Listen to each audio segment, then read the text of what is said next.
We're Mercury Rising. This is Jeff, the drummer. I'm the bass player, Chris. This is Clarence, he's the vocalist. He's the guy here making all the noise. Yeah, he's the noisemaker. That's Mike, he's the guitar player, and our other guitar players in there about to do something brilliant. So, we believe. We believe. We started writing music together, and we released our first demo in 1993, which is now a collector's item because we don't know where the original copy of it is. We don't know where the artwork is. It could be anywhere. It could be bootlegs. We don't know. So if you happen to come across a copy, let us know because we want to know where they've all gone. There were about 1,000 up in the press. And then in We paid good money for it. What year did we release that for yours? 96? No, 95. 95. 94, 95. In 1995, we released our first full-length album, Upon Deaf Ears, which hopefully all of you have. If you don't, go get it. Right now. Just like get up, walk away from TV, go get it. It's probably at a store near you. And now we're just sitting in the studio with us here in Baltimore. We're recording our second CD. This one will be called Building Rome. We're in the middle of doing some lead tracks on it, which you'll probably be able to hear over us talking. Hopefully not. We unplugged the headphones. No, let them go. Yes, both our guitar players. Actually, we should all have a set. We should all just hold them up. Yeah. Both our guitar players we now have currently are new members. When we released Upon Deaf Ears, we went through some number changes. We're now up to our 10th guitar player.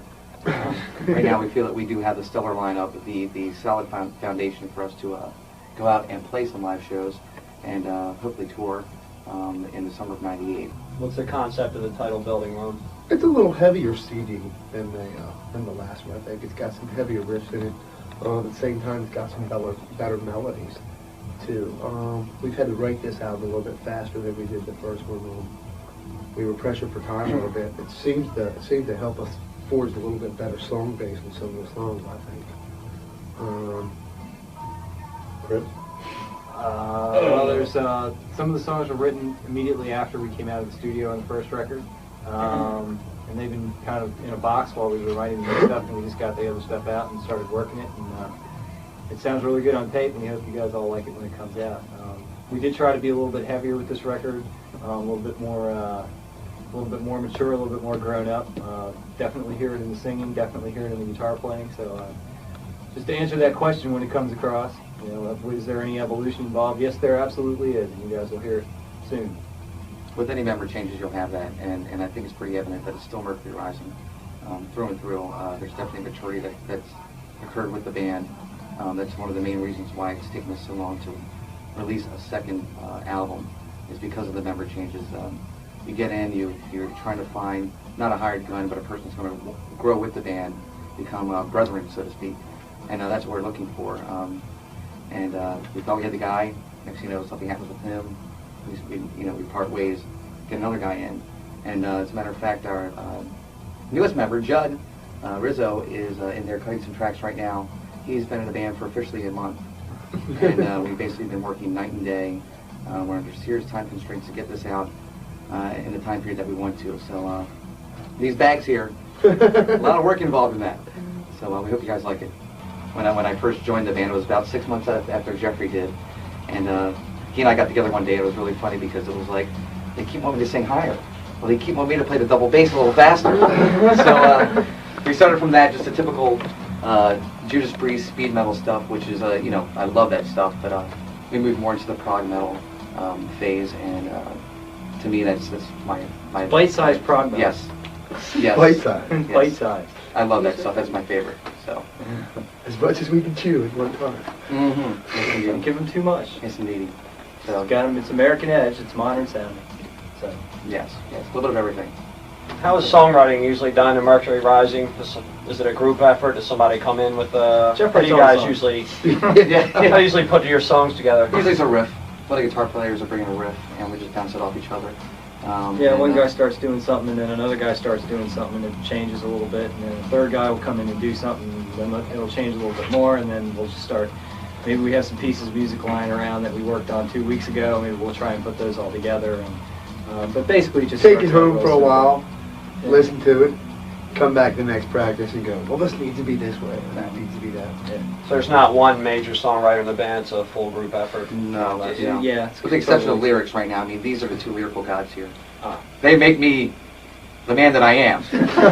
No, it's just I can't hands down. Clarence it's is my instrument. Yes, I'm his instrument. But it's definitely It's a group effort. philosophical, religious passages in that. I like the fact that it's not Especially this time about around. sex, drugs, and rock and roll. You know, there's meaning behind it. And, There's meaning behind very, sex, very drugs, and heartfelt. The concept of building Rome is more like about building this band and what we've really founded the band on and the kind of things we believe in. And it's, you know, we want to be popular with our music. We want people to like it, but at the same time, we really want to be happy with what we're doing. And we'd like to consider it, you know, artistic and feel like we're doing something productive and that you just don't jump in your room and all of a sudden start playing and it's done. We try to put some thought into the stuff we're making. And hopefully we can get some people to grasp onto that, and we hope you enjoy it. Exactly. What are some other songs on the album? Well, there's the song they're working on right now. I don't know if you guys can hear it or not. That's Cathedrals, and that's Cathedrals. really a statement about, I think, organized religion, if I'm not mistaken. I wasn't the lyricist on it. I wasn't the wordsmith, but it's a statement about... Very good analogy. But it's a statement about organized religion and how it becomes so big that it loses sight of the principle that it was founded on, which is, I guess, the love of God.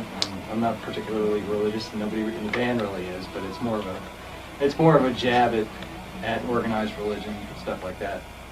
Yeah, it's kind of portraying the way people in various religions, people kind of try to look at God and go, well, look what we're doing for you. Look what we can do for you. And when in reality, you know, what can you do to impress God? That's really not what it's about. Building big churches with, you know, spending a lot of money. I don't think is what religion is about, really. What's your favorite one, Clarence? Well, you know, considering some of this material we're actually learning in the studio, which is going to be a big bill. Building it in the studio. I like all the new material. We have the first song on the next album is called Thing. It's definitely a little hook to the first album. Hope you guys have that. And there's also another soft ballad on there called Renaissance. And in parentheses is going to be Prayer Part 2. We have a song Prayer off the first album. But I think the song Thing does it for me. It's very, very powerful. Great melodies. So, hope you guys like It's it. about using your brain, Yes, whatever possible. the title says it all. No, My favorite cut off the album would have to be Building Rome, the title track. It's got the money riff. Yeah, the money riff. I guess you could call it that. Yes, it's a very nice riff. Yeah, Building Rome, Cathedrals really rocks. I really like that one. Another one of my favorites would be, let's see. Narrow Door. Oh yeah, I love Narrow Door. I like Narrow Door. I like them all, I'll tell you the truth. You better, you wrote them. Yeah.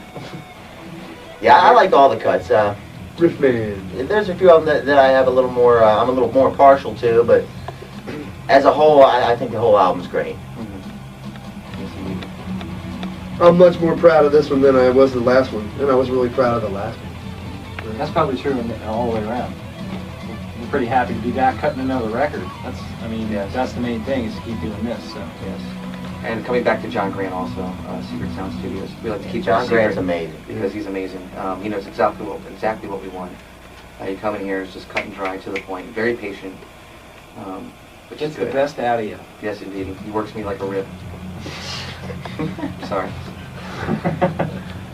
John's motto So is, true. yes, even bands like you can sound good. Yes, indeed. Yes, indeed. He doesn't want anything bad sounding to come out of the studio. He's the man. Well, that's the thing about this band that I truly makes this.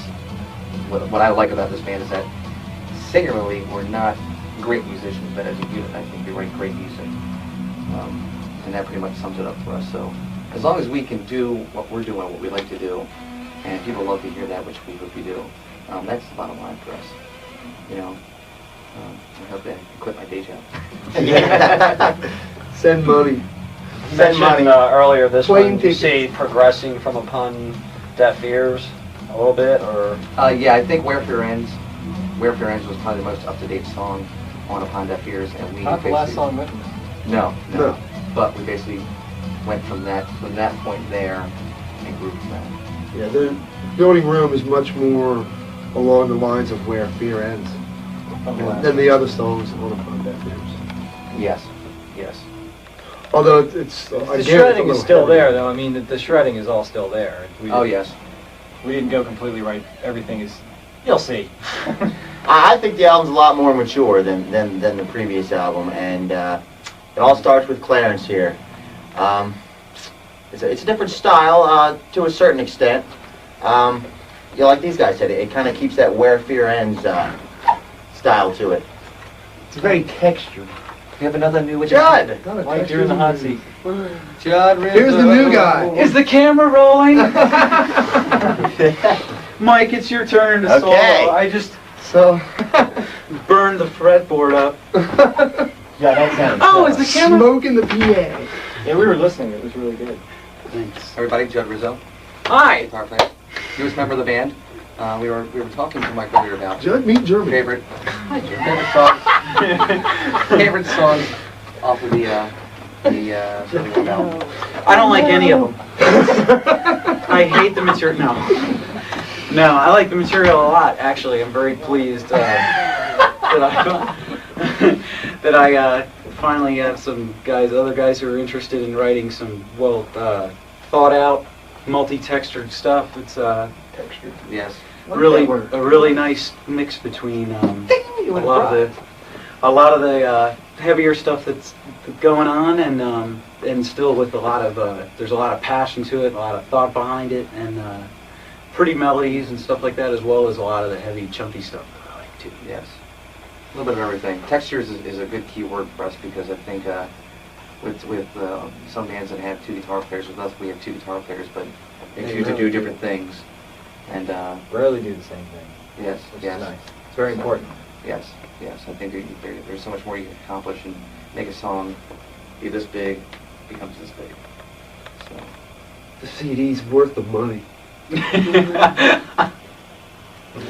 I think it's because of the artwork, really. yeah. Going back to Upon Deaf Ears, after that came out, did you do much touring at all, or many gigs at all, or? Actually, we no. fell apart basically. We- after yes, that season. This happens with so many bands as they come off a big project, and it's I don't know, it's like the end of Christmas or something. Everybody feels like That was a it's tough over. year. Yes. Well, Tough it's year over. and a What's half. the point? So we started running into problems with people were leaving and coming and going, and we were trying to keep things going and just keep the practices going there for a while was hard.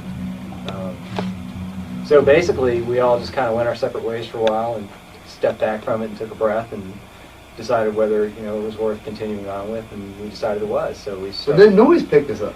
we started aggressively trying to find new members for the band, and we got signed while we were in pieces on the floor. So Yeah, the real killer for us is that we worked so hard. We basically put up X amount of dollars to get the Upon Deaf Ears out, and we fell quite a few. We fell X amount of dollars short of getting everything together. And we were approached with a deal. The day that we were approached with the deal, we lost a member. So then that kind of fell through because Yes, we didn't yeah. have a band. So then, luckily for us, we had Ron from Dominion come by and say, "Look, I really like this stuff." Picked us up, started shopping it around, and got us a deal with Noise. So we're really thankful for that. That's where it really got us back together. Yes, that was the rebirth. That's Actually, exciting. this album is our rebirth. It's very, very fresh. It feels good to actually have new material because, once again, with us losing members, it's kind of hard to Arms actually are write dropping off. music because Kenny. yeah, it's hard to Legs write falling music off. when you're losing members, and Put my head to back be on. consistent. So, and you're trying to play live shows at the same time, so you're writing new music, trying to rehearse the old material, go out playing shows. Finding There's a lot guitar of stress- players. Yeah, there's a lot of stress involved with that. Yeah, you lost your two guitar players, then you got more, and your music still continues in the same vein, more or less, Yeah. which is Yes, well that's the thing, we basically told them, look, this is where we're kept your coming identity. from, here's what we're all it about. follows actually very remarkably smoothly for the number of Yeah, people. I honestly thought that with picking up two new guitar players, that the music would sound a lot, different. And it really doesn't sound as different as I expected it to. Somehow we've still kind of kept it along the same lines, which is really good.